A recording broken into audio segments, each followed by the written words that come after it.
To make any kind of sense of it, I need to go back 3 years. Back to the night the pain started.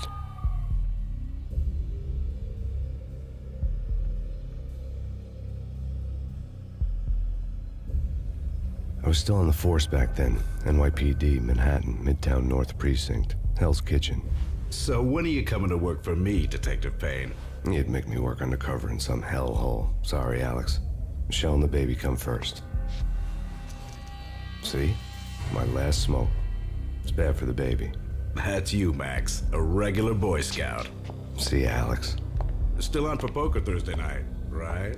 Like taking candy from a baby. Life was good. The sun setting on a sweet summer's day. The smell of freshly mowed lawns. The sounds of children playing. A house across the river on the Jersey side. Beautiful wife and a baby girl.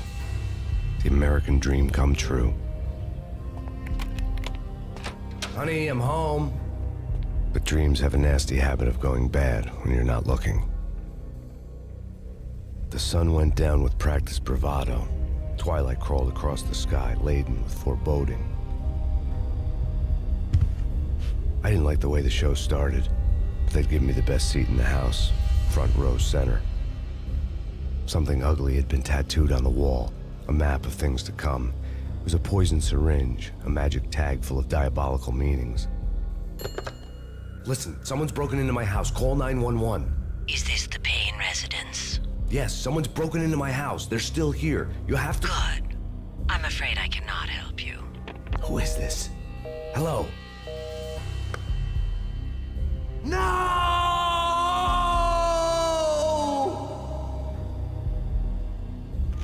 That was 3 years ago. Everything ripped apart in a New York minute. The killer junkies had been high on a previously unknown designer drug, Valkyr, V. After the funeral, I told Alex I'd be transferring to the DEA. It took us 3 long years to get a break in the Valkyr case. Then, finally, 2 months ago, a dime dropper tipped us off that Jack Lupino, a mob boss in the Punchinello crime family, was trafficking. I went undercover, infiltrated the worst mafia family in New York.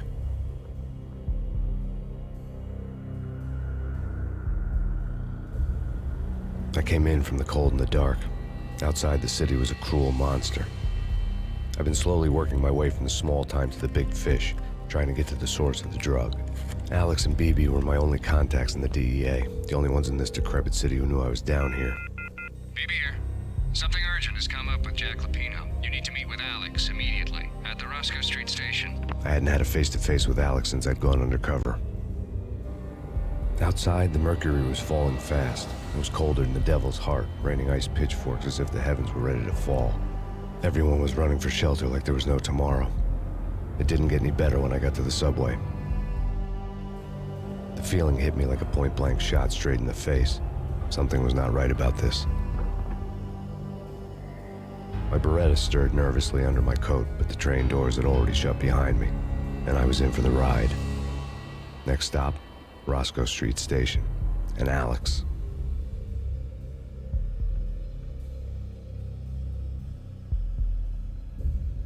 The rusty door led to an abandoned part of the station, closed off since the early 40s. Something big was going down at Roscoe Street. Maybe that's why Alex had wanted to meet me here. Maybe not. One way or the other, I was going to find out. We come to you now live from the crime scene. Who is this? Right back at you. This is Deputy Chief Jim Bravura from the NYPD. You are to cease your criminal activities and surrender immediately. Sure thing, Jim. Me and the boys have been talking, and everyone's real sorry. They'll never do it again. Who the hell is this? Being placed at the scene of a bank robbery wouldn't have tipped the odds in my favor. The bank robbers have been after Acer Corporation bonds. The Acer success story had recently been on every channel and on the cover of every magazine. Alex had kept me relatively sane for the past 3 years. Now I didn't know how I felt. Somehow he had stumbled upon something big and ended up stepping on Jack Lupino's toes.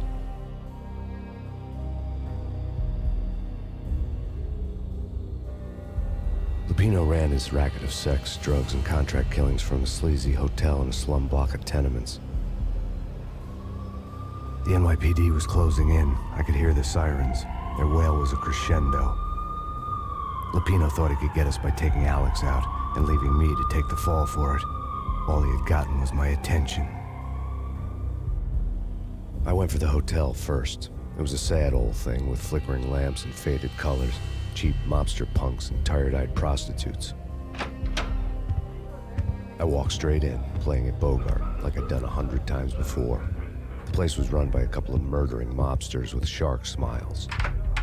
The Finito brothers. Ladies and gentlemen, it's the pain in the butt. Pain to the max. You're killing me. Did you make that up yourselves, or you get some wino downstairs to come up with it? Don't answer that. A rhetorical question.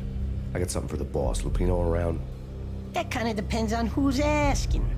A friend or a junk squad plan. Don't answer. It's one of them, how do you put it, rhetorical questions. Lupino ain't here, but he said bye. Lupino wasn't in his cheap hotel. Instead, I ran into the Finito brothers. My cover had been blown. The door slammed shut behind me, and then I was dodging bullets like raindrops. I had met Lupino only once. The gangster ran all his rackets through his right-hand man, Vinny Gognitti. Gognitti was a high-strung whiner on the verge of breaking apart, like an overamped Energizer bunny. He had the brains to run the business, but he lacked the balls, always falling short, taking his frustration out on underage addicts and call girls. The V deal goes down at your hotel. Jack's exact words, quote, "Vinny, you're in charge of this one," unquote. Rico Muerte's coming to see it through. Anything goes wrong and everybody's gonna get dead, goes double for you. Treat this guy real good. Anything he wants, you give him. Don't screw this up or you're finito, finitos. A V deal meant added security, locked doors, and lots of nervous thugs with itchy trigger fingers. I'd seen nothing coming in, but that didn't mean it hadn't been there. Rico Muerte was a regular Kaiser Soze, a spook story told to keep the apes in line. 313. The Finitos had scribbled Muerte's room number on the note's margin. In his press conference today, the mayor stated that Valkyr represents a clear danger to New York and called for drastic actions to eliminate the problem. On today's top story, the Valkyr crisis worsens with the murder of DEA Special Agent Alex Balder. Special Agent Balder had been shot repeatedly from a point-blank range. The gunman has been identified as Max Payne. The noose is sure to tighten around this fugitive criminal as more NYPD units join the search to apprehend him. I had just gotten my 15 minutes of fame. Tonight, the city's fight against the nightmare drug Valkyr took a turn for the worse as DEA Special Agent Alex Balder was found brutally slain at the Roscoe Street subway station. A suspect was seen leaving the site only moments after the shots had been fired, and the NYPD is currently in pursuit of Max Payne, a repeated felon believed to be armed and extremely dangerous. And now the weather. The worst winter storm in recorded history continues to pound the city. Our investigation had turned up nothing to link Angelo Punchinello, the head of the Punchinello family, to Valkyr. All tracks had ended with Jack Lupino. The letter in Muerte's room was signed by the Don himself. It was the first hint that the Kingpin knew what was brewing inside his syndicate. The trouble you got into after the Chicago screw-up. The Punchinello family bailed you out. You have been waiting for a chance to pay us back. One of our trusted boys has a monkey the size of King Kong on his back. We need your special skills for backup on a major deal. Collecting evidence had gotten old a few hundred bullets back. I was already so far past the point of no return, I couldn't even remember what it looked like when I had passed it. The diary belonged to a hooker named Candy Dawn. The read would have made a vice cop blush. Had talks with the mystery hag over the phone again. Sent her the latest One-Eyed Alfred tape. As long as the hag keeps paying for the tapes, the old man could come every day for all I care.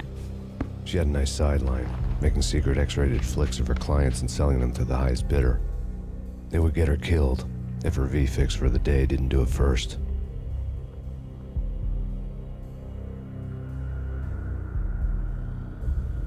The old service elevator rumbled down to the bowels of Jack Lupino's hotel. A winter storm warning is in effect in the whole tri-state area, as both freezing rain and heavy snowfall continue. Many roadways are already closed, and people are advised to stay indoors. The severe blizzard has ravaged New York for 3 days now, with no end in sight. We'd been snowed from the start in the Valkyr case. The forecast said there was plenty more where that had come from. But the snowbound city was on my side. Less chance of innocent bystanders getting caught in the crossfire. A dead man tied to a chair lay on the boiler room floor. Captain Baseball Bat Boy has an unbeatable track record in superhero death matches. But a six-pack of root beer gets me every time. The murder weapon was a baseball bat, now lying in a pool of drying blood next to a newspaper folded open on a Captain Baseball Bat Boy comic strip. Two mad dog killers, ready to murder each other. They step into the next room, and I'm thinking, now they're gonna do it. But no.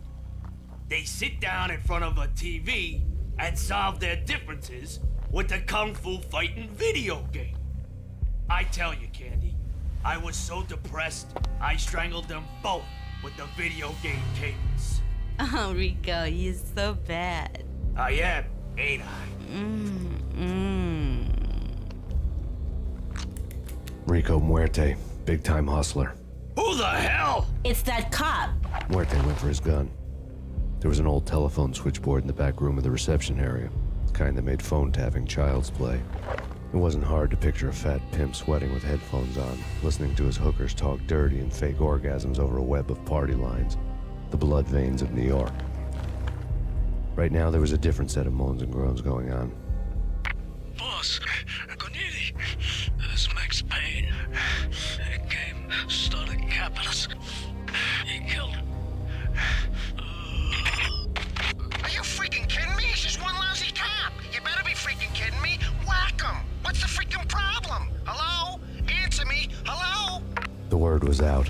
A deadly virus released into the city's corrupt circulatory system. Something wicked this way comes. Max Payne at large.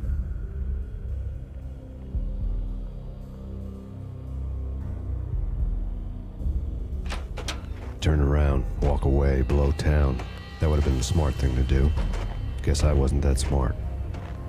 Lupino's tenement buildings were a seedy hangout for all kinds of sleaze. A liquor store, a pawn shop, a laundromat full of mobster bookies and loan sharks. The list went on. The how and why of it was a mystery to me, but they knew I was a cop. They knew I was coming, and they were going to get real trigger happy about it. I got to see Lupino's hangout all lit up. A bomb went off, turning snow into liquid gold. A pillar of fire lifted the remains of a car straight up into the air.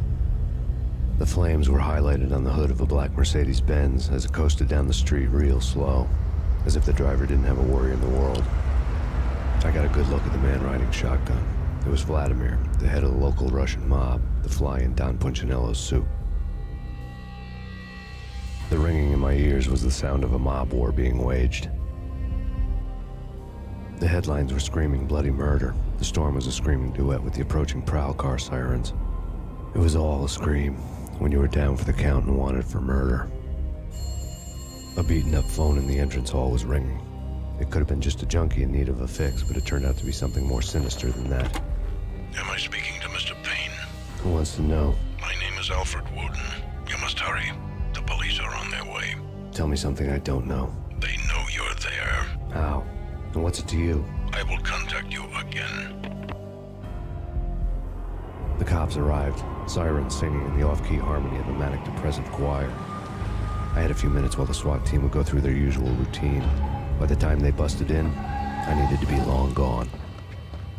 Max Payne, this is Deputy Chief Jim Bravura from the NYPD. Drop your weapons and come out with your hands above your head.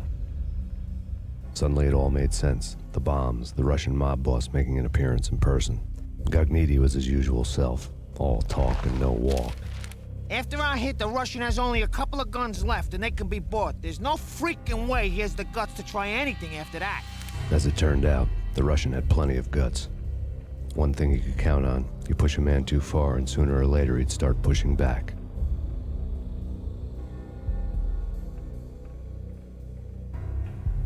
The bombs had destroyed all the stairs up to Lupino's office.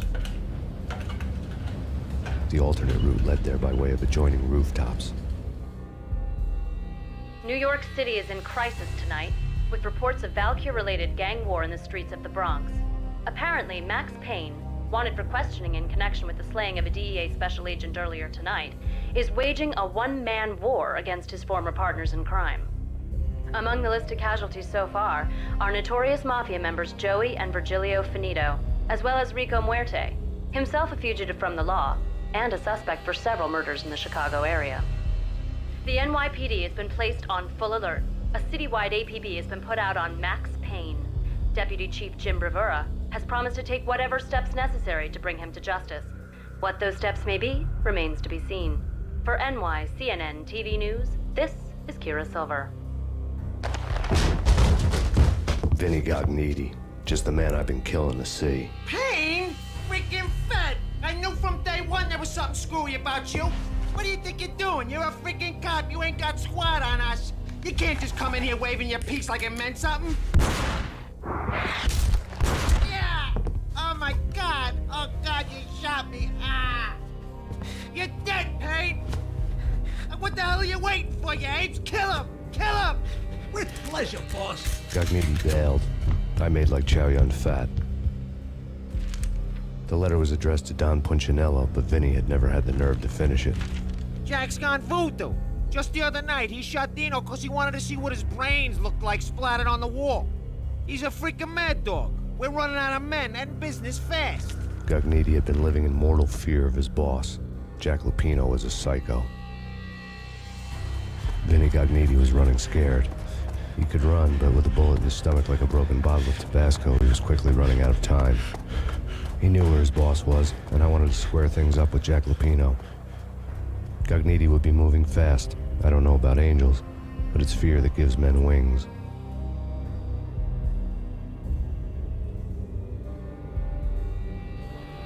This was my second train ride of the night. The way it started didn't promise anything better than the last one.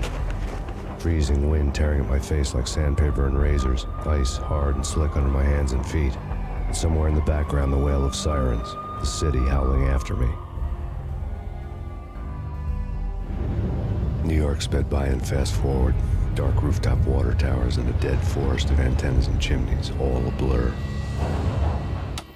Max Payne has nowhere left to go. We are very close to capturing him. You'll get a full statement then. Right now, I've got better things to do, ma'am. That was Deputy Chief Jim Bravura from the NYPD with no further comment at this time. Apart from his suspicious food habits, I figured Bravura to be one of the good guys. Fate had just dropped us on different sides in this. But when it came to capturing me, he was way out of his league. I had already ditched the cops a couple of rooftops back. For now. Gognitti ran out of steam in a dead-end alley with steam boiling out of the sewer grates like all the fires of hell were burning high beneath us. It was shakedown time. Where's Lupino? Screw you! Bad start, Vinny. Ah! Police brutality! I rate pretty high on that. You can't just hurt me in cold blood? Just keep telling yourself that. Listen good, Candyman. I'm not gonna be anybody's fall guy. I want to know where your boss is hiding. There was no glory in this. I hadn't asked for this crap. Trouble had come to me in big dark swarms. The good and the just were like gold dust in the city. I had no illusions. I was not one of them. I was no hero. Just me and the gun and the crook. My options had decreased to a singular course. I'll tell you, just don't hurt me no more. Lupino's at Ragnarok, the nightclub. Book me, take me, hold me to the freaking jail, just don't hurt me.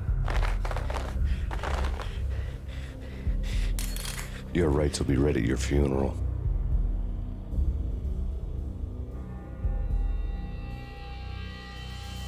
Ragnarok was Lupino's private nightclub, a den of drugs built into an old theater. I knew what waited inside. V-head junkies ready to explode in random acts of senseless violence, and Lupino's goon squad, the worst stone-cold killers this side of hell. Ragnarok was as inviting as a headache, flickering and flashing to a machine gun beat. The belly of the nightclub was a gothic theme park that began with bondage games and led to the nasty stuff from there. As subtle with its dark message as a cop killer bullet through the heart, like father, like son, just like Jack Lupino. Given the setting, I was surprised to find that somebody had been passing time reading. The paperback was entitled, The Age of Murder and Storm. The blurb on the back mentioned Norse mythos and Ragnarok, the end of a Viking world with a terrible winter that covered the earth in ice, when vile crimes were rampant and all humanity lost. I could see how somebody impressionable might get it into their head that we were at the end of time. I was also beginning to see what the nightclub and its owner were all about. The room was stacked with light reading, such as Necronomicon, Witchcraft, and Paradise Lost. Old exotic titles like Malleus Maleficarum and De Umbrarum Reini Novum Portus. Books with pentagrams on their covers, all dealing with the occult and the infernal, lying between stacks of horror videos and a couple of Ouija boards.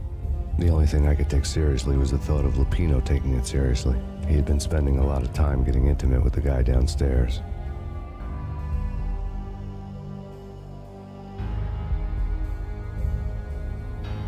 The backstage area led to Lupino's inner sanctum.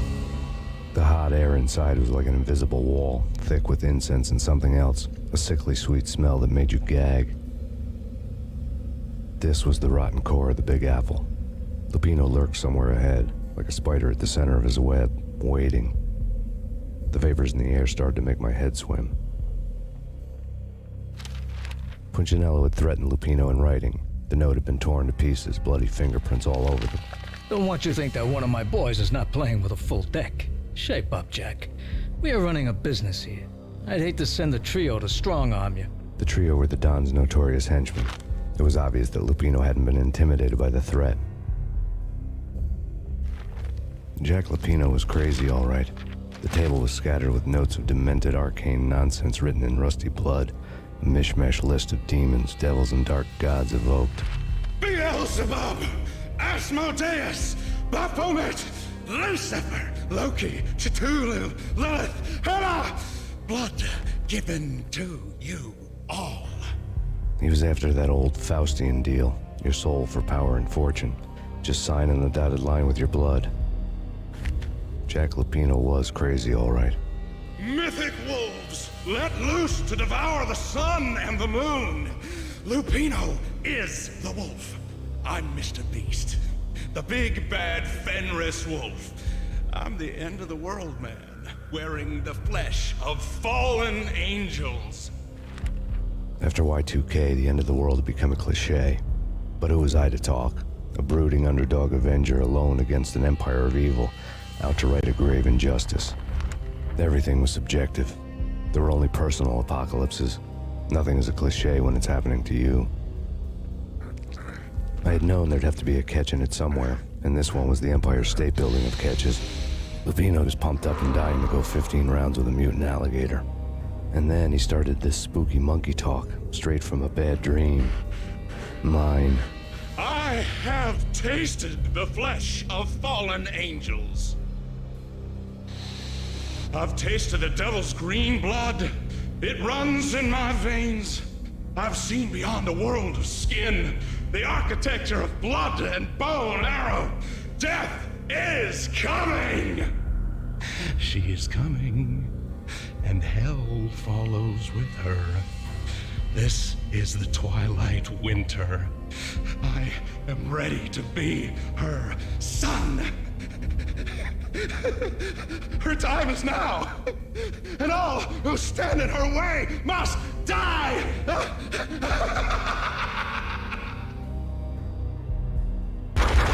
When Lupino finally went down, I wanted to make real sure he'd stay that way. V was a bad monster. Turned them into friggin' zombie demons from outer space.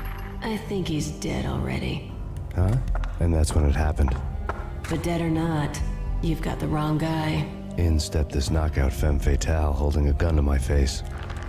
I returned the favor.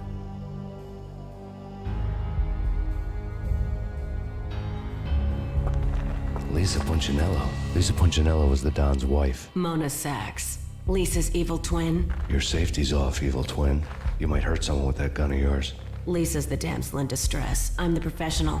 I'd blow you away without batting an eye. Sure, and you can check out my credentials splattered all over this joint. Jack couldn't have framed you. Not the state he was in. We're after the same slime bag. Angelo Punchinello's the one who murdered your friend and framed you with it. You know this for a fact. I've got my sources. I don't have a clue these days. I just shoot them as they come. Who put a contract on the Archfiend? This one's mine. I hate the guts of that sadistic wife-beater. Why not pool our bullets for this one? I thought you'd never ask. My finger was starting to twitch. How do you like your whiskey? I'm easy, as long as you don't try to slip me a Mickey. You're a real angel, Max. It was good stuff. Tasted sweet as honey going down. Nothing personal. Can't risk you going berserk and getting Lisa killed.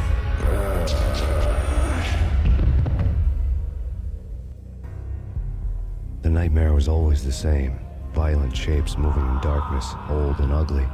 The killer's mad laughter was a riddle filled with wicked innuendo. Somewhere, the baby was crying. Alex and I had a few moments of glory between us. Crime-fighting comrades, the best in NYPD DEA collaborative team. Good-hearted macho bullshit like that. I would have given anything to have him here as my backup. No such luck. No luck at all. The Payne family. Happiness captured in a Polaroid moment. I had thought it would last forever. Till death do us part. I didn't want to think about it. As long as I didn't, it could never happen. But I had broken my own rule. The thought had already slipped in. Fear was rusty needles poking at my brain. Cold and scaly, it slithered down my chest. Michelle was working part-time in the district attorney's office. Her diary was open on today's entry. Her handwriting all pretty curves. An army dossier found its way to my desk yesterday. Valhalla? Isn't that a Norse myth? Something about Vikings? I tried to tell Max about it, but he was busy, that cute frown on his brow. Guess it's nothing, just a mix-up at the courier service. From now on, I would always find time for her. It was a hollow promise. Too little, too late.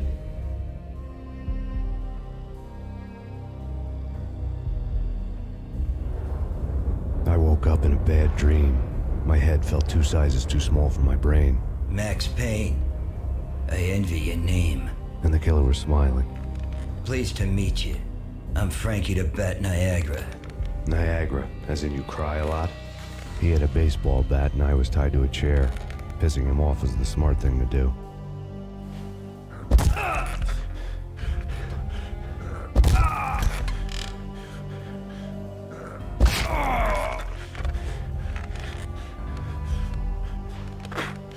Nothing wrong with a little laugh now and then. Take me, for example. I love to watch cartoons. Cartoon violence is a fascinating thing. Let's take a break. I need to take a leak and maybe grab a cold one at the bar. Don't worry. I'll be back to finish this off. And then, it's checkout time. You play, you pay, you bastard. He swaggered out, and the door clanged shut behind him, locks clicking into place. Everyone makes mistakes. Mine hadn't been to crack jokes about the goon with the bat. He'd have cracked my skull regardless. It hadn't even been to trust a girl with a gun. I had blindly gone after the first bad guy on my hit list when I should have been aiming further up the ladder, at the head of the Punchinello family. I couldn't bring myself to be pissed at Mona. Guess I had a soft spot for a pretty face.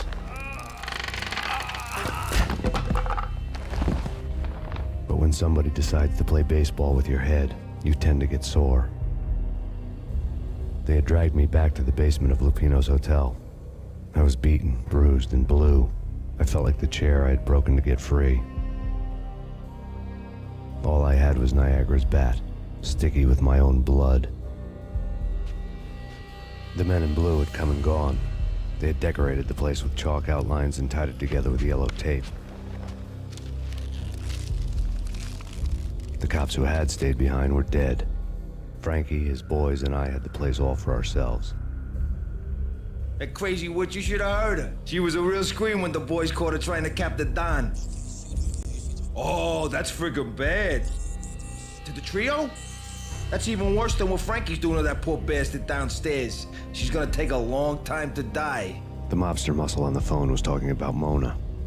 Punchinello's trio were nothing but bad news. The fact remains that all the victims so far identified in the Ragnarok shooting have been known criminals, many of whom had large doses of V in their blood. Reliable sources say that Max Payne was also among those killed, although no body has been recovered at this time. Reliable sources.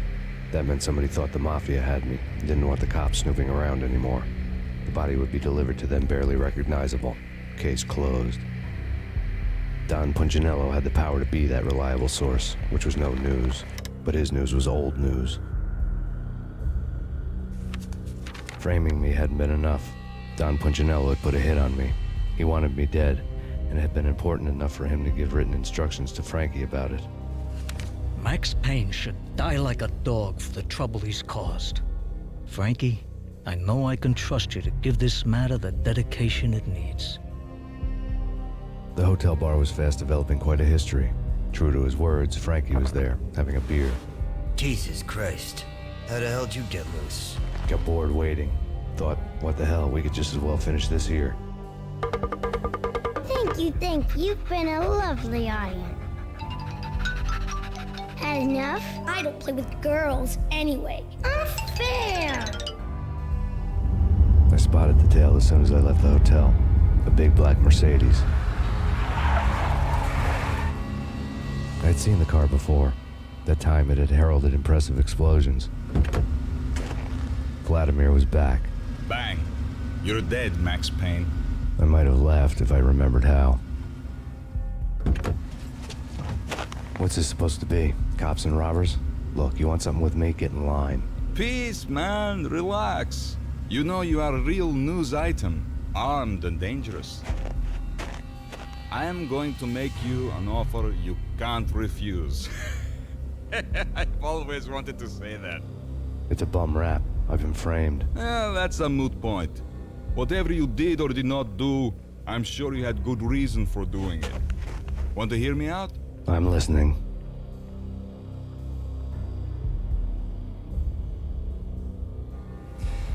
Punchinello messing with V is bad for business all around. But that's not all. There is this guy, Boris Time, used to pull jobs for me. He's the captain of the cargo ship Charon. Now the bastard turncoat has gone over to the other side, Punchinello's. The ship's loaded with high-res hardware, guns, my business. If Punchinello gets hold of that cargo, he's won and I have lost. And you'll have your work cut out for you. If you want to get to Punchinello, you'll need heavy-duty persuaders. I am just the man to get them for you. Change the ship back under my flag, maybe pop 2 in the traitor Dime's head while you're at it. You'll get enough guns to start the apocalypse. You in or out? Let's get this show on the road. Vladimir was one of those old-time bad guys with honor and morals, which made him almost one of the good guys. None of us was a saint. The Brooklyn riverfront was a maze of rusty containers, sharp-boned cranes looming up from the snowstorm. On a night like this, you couldn't help but think of the dark army of dead men sleeping with the fishes, cement shoes in line. No Minotaur lurked in this labyrinth, but somewhere out there, on the clanking deck of his cargo freighter, the skipper of the Chiron was waiting, like the ferryman of the river Styx. Rico Muerte had come to town to do more than just sort out family troubles. Exhibits number 1, 2, and 3. Briefcase of money, a sniper rifle, and an envelope with one word neatly printed on a folded piece of expensive paper. Mayor. It didn't sound like a mafia contract at all. It was too cold and too to the point.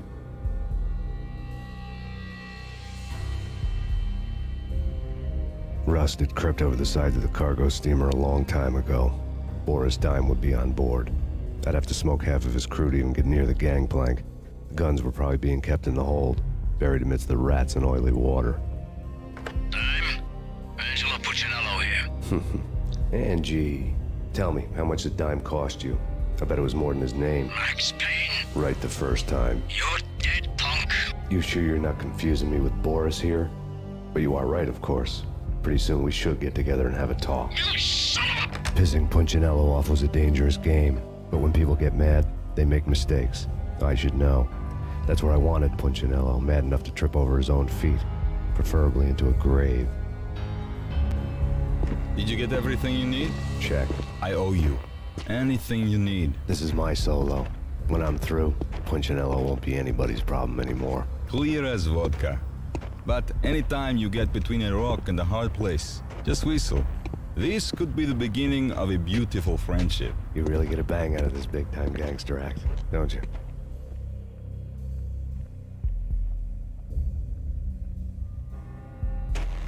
Even with all this firepower, I figured I couldn't get to Punchinello at his manor. I could only hope that he wouldn't pass a chance to hear me beg. to see he's won. This is Max Payne. I want to cut a deal. Payne, you're a dead man. That's what everybody keeps telling me. I got your ship and her cargo. I want to meet. No pain, no gain. Capiche? You know my restaurant? Yeah, I know it. 1 hour. Punchinello's restaurant had seen better days. Snow was falling like ashes from post-apocalyptic skies, but that was outside. Things would soon get hot in the Don's restaurant. I knew it was a long shot, Angelo Punchinello actually showing up, but there was no crime in hoping. Vlad had seen my smoke signals. The Mercedes was revving to go, almost drowning out the banshee wail of the sirens. You coming? We'll drop you off at the Punchinello Manor. Sounds good to me. When this is over, look me up. I could use a professional like you. I'll keep that in mind.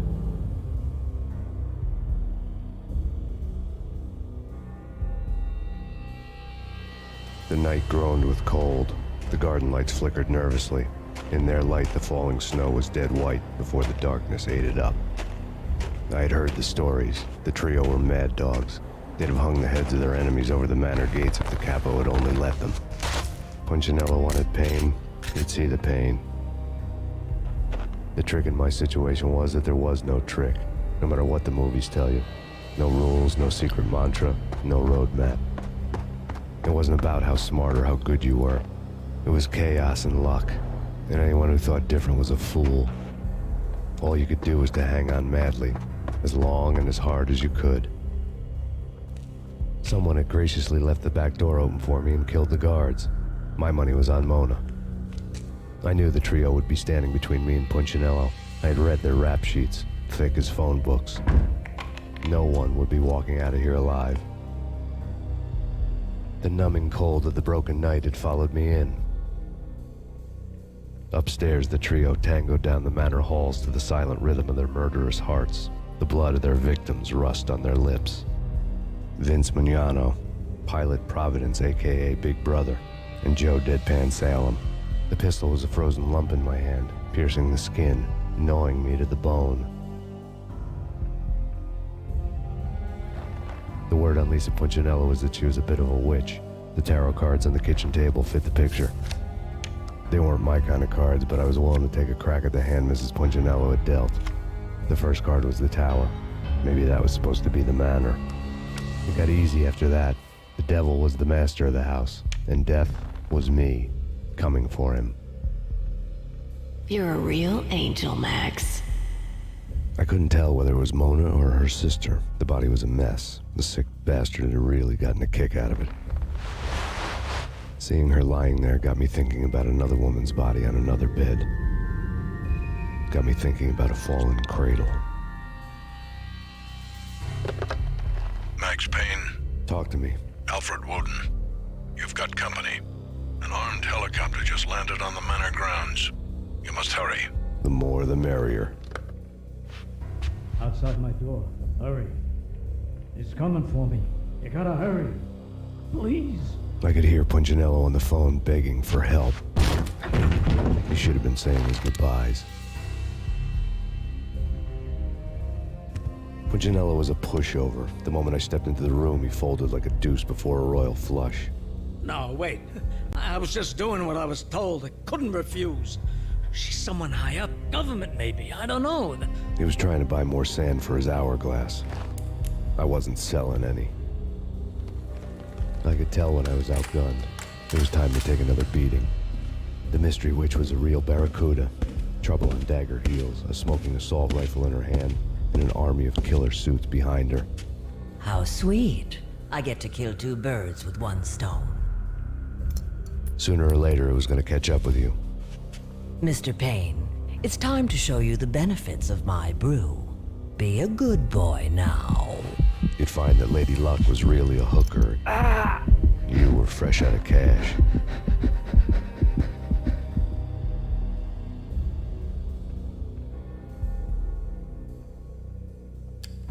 Gentlemen, we're done here. Take me to Cold Steel. She had just given me an OD of Valkyr. I could feel green fire eating my brains. They turned to steam. They did a fade on me. I'd never had a chance. The witch had got me just as sure as if she put a gun to my head and pulled the trigger. The shadows rushed me, bruised mugshot faces hungry for revenge. They knew my weak spots and closed in for the kill. The floor turned into a vortex of green blood. I fell. The flesh of fallen angels. There was something disturbingly familiar about the letter before me. The handwriting was all pretty curves. You're in a graphic novel. The truth split my skull open, a glaring green light washing the lies away. All of my past was just fragmented still shots, words hanging in the air like balloons. I was in a graphic novel. Funny as hell.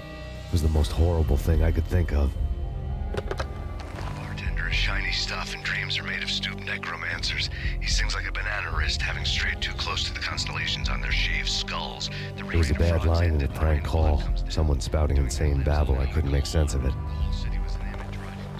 But I had an overwhelming sense of deja vu, and the caller's voice sounded oddly familiar. There was something disturbingly familiar about the letter before me. The handwriting was all pretty curves. You're in a computer game, Max.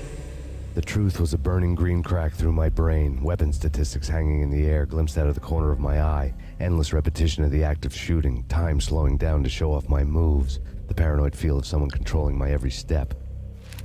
I was in a computer game. Funny as hell, it was the most horrible thing I could think of. Don't lose it. It's Valkyr. The drug. Snap out of it.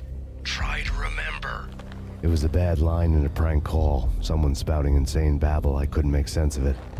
But I had an overwhelming sense of deja vu, and the caller's voice sounded oddly familiar. Max, something happened at the office today. A strange memo. Something about Vikings. Honey, I gotta run. You can tell me all about it this evening. Have a nice day, darling. The bullet holes were rubies on her chest, blood glowing on her ivory skin. She was so beautiful. The killer was smiling. The flesh of fallen angels. Slowly, the green nightmare faded, leaving dark stains on my soul that would never come off. I felt like flatlining. I was all shook up. I woke up in a cold sweat, sick and tired to the bone, lying in a puddle of my own puke. The hag had said take me to Cold Steel before it had all gone crazy. It was a clue, the only one I had. It took me forever to crawl back to my feet and hit the road, but when I did, I drove straight to Cold Steel Foundry outside the city. There was a whole lot of action around the place for a freezing winter night. Trucks coming and going, men running. I had the drop on the mystery witch. She thought I was dead. I was on her blind side. I was going in. The bad trip had put me in a crazy mood, adrenaline pumping through my aching veins. Staggering on the mill roof in ice and snow and wild wind, I was a ninja. My kung fu was strong. I wasn't kidding anybody. At best, I was Superman on kryptonite about to fall through a skylight, down to where it was all going down. A half-abandoned industrial area in the middle of nowhere. The factory was a perfect front for any number of illegal activities. In the belly of the plant, molten metal boiled and bubbled like a witch's brew. Life-threatening weather conditions. A record-breaking killer storm.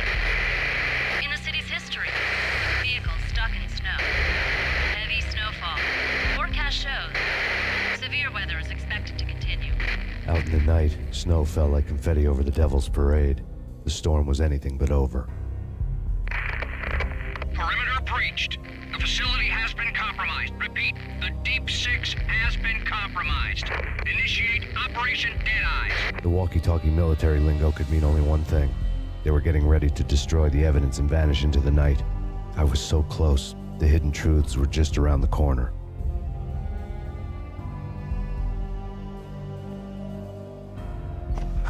The mercenaries were running a tight operation, paperwork and all. Merchandise missing again. A chemist had tried to smuggle it out for his own private party. Locked him up in cell B7 and D6's old test facility to wait for proper processing. I was close enough to hear the secrets, just beyond the next doorway.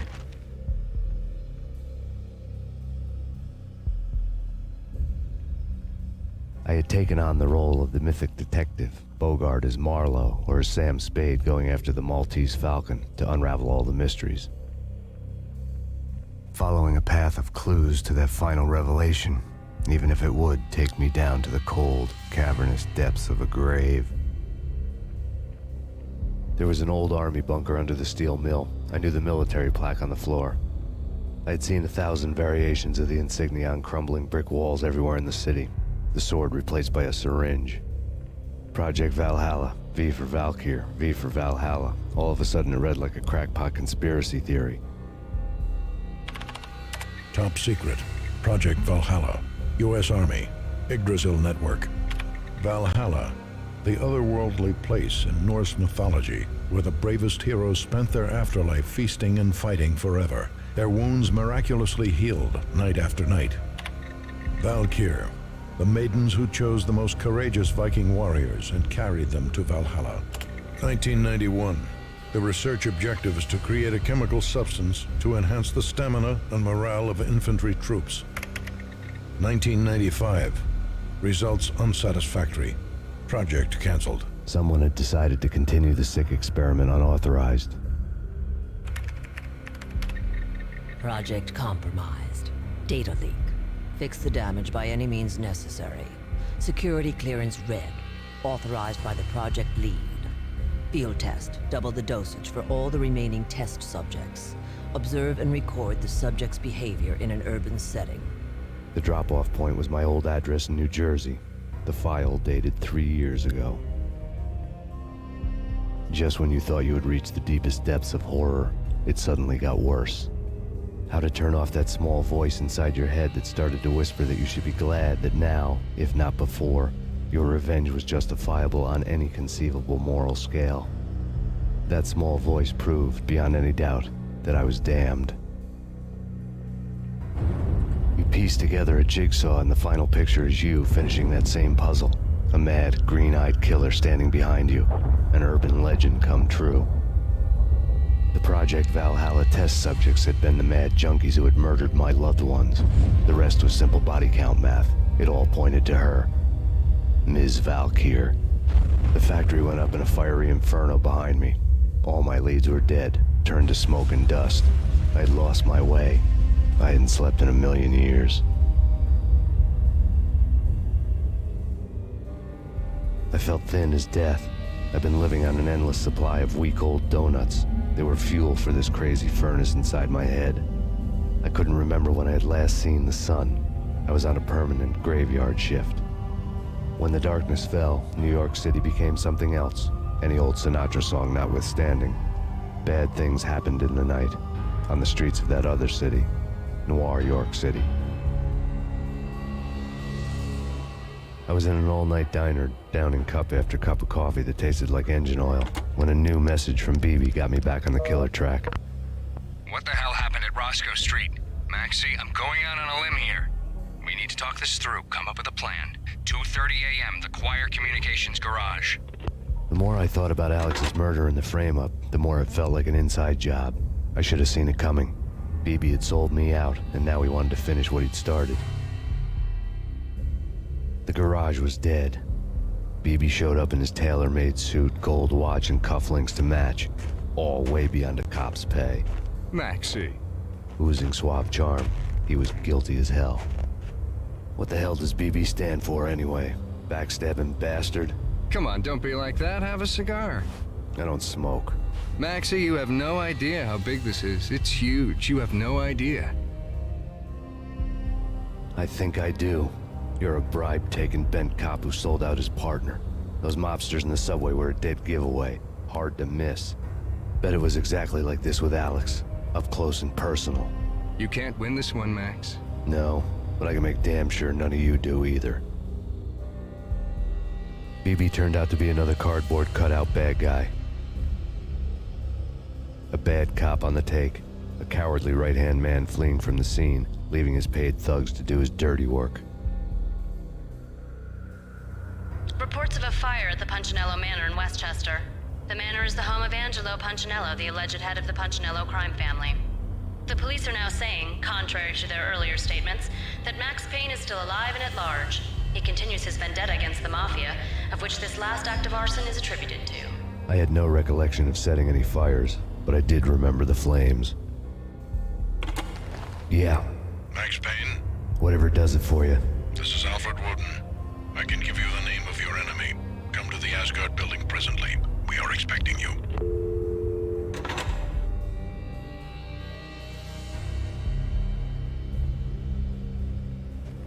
Woden was waiting for me on the steps of the old building. Mr. Payne, let's go inside. The others are anxious to begin. The others? Despite the general misconception, this building actually predates the City Hall by 2 years, thus being the oldest municipal building still in use here at the foot of the Brooklyn Bridge. No kidding. The old man played tour guide as he led me through a dark domed hall. The answers I was after loomed large ahead. Mr. Payne, I would like to introduce you to my colleagues in what we call the Inner Circle. You've been watching too much X-Files. You have seen the files on Project Valhalla. We can fill the gaps, provide you with the information missing from those files. We were all involved in the early stages of the project during the Gulf War. What's the catch? We would very much like to blow this thing wide open, but our hands are tied. Her name is Nicole Horn. She was the key figure in Project Valhalla. When the funding was discontinued, she simply refused to quit. She knew exactly what she had in her hands. Nicole Horn is the president of Acer Corporation. She has more than half the city in her pocket. This must be kept under wraps. If you try to go public with this, we will deny any knowledge. We need you to take her out. Afterwards, we can protect you. Make all the charges go away. That was the cue for the killer suits to kick in the doors and swarm inside. It was an impressive floor show, but I decided to leave early anyway. It was only a one-story fall. Lucky me. On screen, the so-called corpse of Alfred Woden stood up, miraculously waking from his dirt nap, looking smug among his dead pals. In the land of the blind, the one-eyed man is king. I didn't know how he'd pulled it off, but it was a pretty slick way to get out of all his promises. Most of what he had said fit too well to be a load of crap. And what is your answer to those saying that he is actually providing a service long overdue to the city? This crusade nonsense has gone too far. He's out of control. It must stop. He will be stopped. That was Deputy Chief Jim Rivera from the New York City Police Department. Nicole Horn had blackmailed the Inner Circle into silence. The tape came with a curt extortion note on a piece of expensive paper. I remembered Candy Dawn taping her clients in action on the side, selling the tapes to the highest bidder. I was sure that kinky sex was nowhere near Alfred Woden's worst sin, but I had a feeling that when this was over, any collateral would come in handy.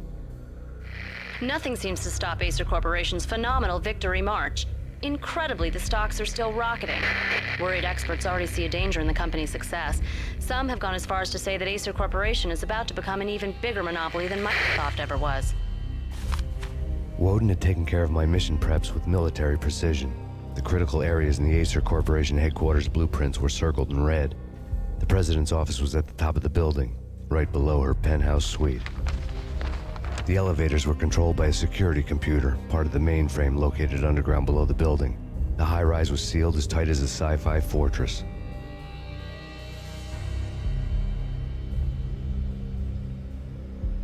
I had dreamed of revenge. Those dreams were always nightmares, of coming close and then failing. Now I was close. I had a name to guide me, Nicole Horn. I had nothing to lose. Project Valhalla had not been the only thing the Inner Circle had been involved in. There were rows of cabinets full of files. The Serpentine Secret Society went back a long way, always pulling strings from the shadows. I couldn't say I was sorry. Woden's move in some Byzantine power game had cut the Circle's membership roster to 1. The old man wanted me on cleanup duty. It was my mess, too.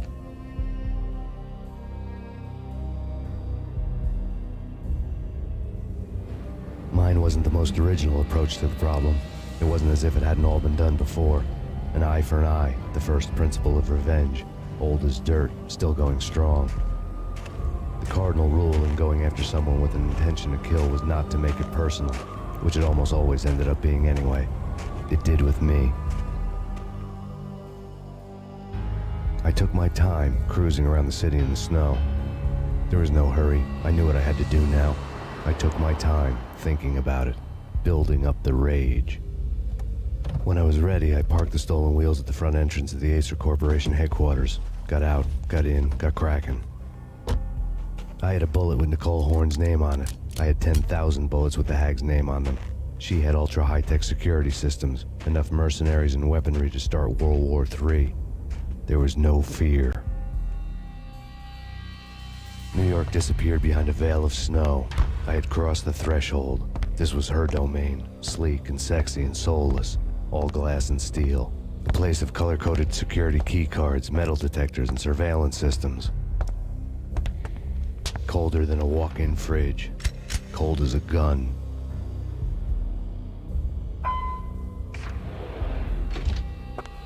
Mona, looking good. Max, we gotta stop meeting like this. It will be a cold day in hell before I let a narc cop stop me. Miss Sachs, do your job. Relax, Max. You're a nice guy. I don't kill nice guys. You're not bad yourself. It was different when Horn wanted Punchinello dead. To cut her ties to the Mafia. He deserved to die. The same goes with her. She's the bad guy here. Her sister was whispering to her in my favor. I knew the appetites of ghosts intimately. They hungered for revenge. No! A gunshot boomed and she fell down in slow motion. She was a nice girl, not really a stone-cold killer. And now she was stone-cold dead. Like religious fanatics or loyal samurai, Horn's private army was coming at me. When the elevator came back down, Mona was gone. There was a lot of blood, but no body. Something clicked for the final time. My mind had never been so clear, as if somewhere high above the storm clouds were already gone, cold stars blazing from the black skies. Next to the printer was a neat stack of expensive paper. Hacking through Horn's computer would have unearthed files of criminal plans, strategies for world domination, spy helicopter reports, illegal wiretap recordings, internet porno, all of the above. Take your pick. I really didn't care anymore. I had seen too much of it already.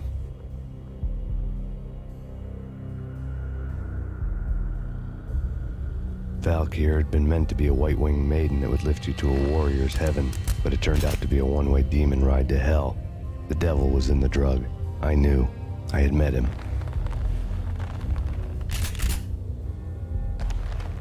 And now I was gonna kill her. The queen of the underworld who had tried to lift herself a bit closer to heaven with her drug money. No begging, no bribes. She knew better. Honor among killers. We who were about to die. Both of us knew how this would end, in pain and suffering. All this because your wife stuck her nose into things that were none of her business. The cops were coming to take me away. The sirens were like a bad conscience I couldn't shake. It's ridiculous you've made it this far. You won't be alive when they get here. And then it was all over. The storm seemed to lose its frenzy. The ragged clouds gave way to the stars above. Max Payne, this is Deputy Chief Jim Bravura from the NYPD. We've got the building surrounded. Throw down your weapons and lie down with your hands behind your head. A bit closer to heaven.